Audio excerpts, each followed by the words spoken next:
उपराजधानी नागपूरमधून एक धक्कादायक घटना उघडकीस आली आहे। इथे एका अग्निशमन दलाच्या जवानासोबत भयंकर प्रकार घडला आहे। संबंधित जवान रविवारी रात्री ड्युटी संपवून घरी जात असताना अचानक त्याचा गळा चिरला आहे। हा प्रकार घडताच आसपासच्या लोकांनी घटनास्थळी धाव घेतली आणि जवानाला तातडीने रुग्णालयात दाखल केलं।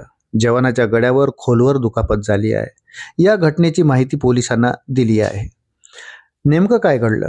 जखमी जवानाचं नाव गोविंदा बावणे असून ते नागपूर महानगरपालिकेच्या लकडगंज फायर स्टेशनमध्ये प्रमुख अग्निशामक विमोचक म्हणून कार्यरत आहेत। रविवारी सायंकाळच्या सुमारास आपली कर्तव्य पार पाडून बावणे दुचाकीने घराकडे निघाले होते।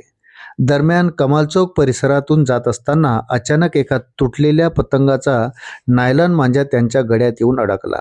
मांजा गळ्यात अडकताच बावणे यांनी मोठ्या प्रसंगावधान राखून दुचाकीवर नियंत्रण मिळवले, ज्यामुळे मोठा अपघात टळला। मात्र नायलॉन मांजा अत्यंत धारदार असल्याने त्यांचा गळा खोलवर कापला गेला। गळ्यातून मोठ्या प्रमाणात रक्तस्राव सुरू झाल्याने ते जागीच रक्तबंबाळ झाले।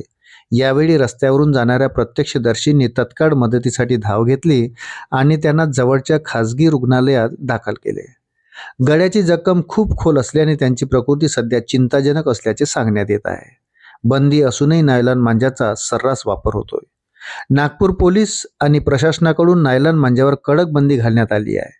विक्री करणाऱ्यावर छापे टाकले जात आहेत, तरीही शहरात नायलॉन मांजाचा सर्रास वापर सुरू आहे। या मांजामुळे पक्षी आणि मानवी जीवांना धोका निर्माण झाला। विशेष म्हणजे संक्रांत संपून 15 दिवस उलटले आहेत, तरीही मांजाचा वापर सुरू आहे। एका जवानाचा अशा प्रकारे गळा चिरल्याने परिसरात खळबळ उडाली आहे।